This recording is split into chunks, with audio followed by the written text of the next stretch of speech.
哇！原來騙局嘅 app 咧，真係都喺 Apple Store 可以下載到喎。一個61歲嘅退休男人，係啦，就突然間啦，就撞啱一個群組。呢個 WhatsApp 嘅群組就係股票投資教學嘅群組，係啊，又打埋巴克萊嘅旗號。呢個何偉欣咧，亦都主動咧邀請有興趣賺外快嘅群組成員咧，就下載一個叫做 Nips 啊 NIPS 嘅投資 Apps。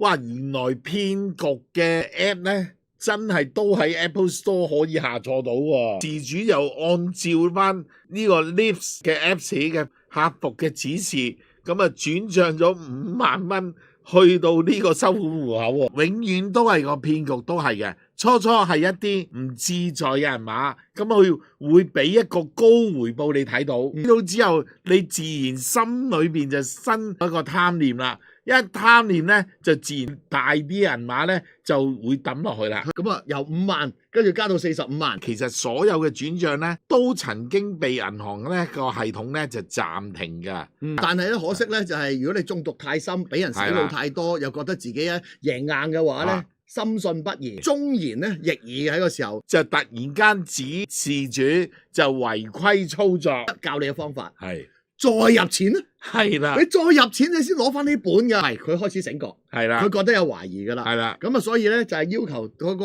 Apps 個客服啊，同佢我要退錢，慘啦！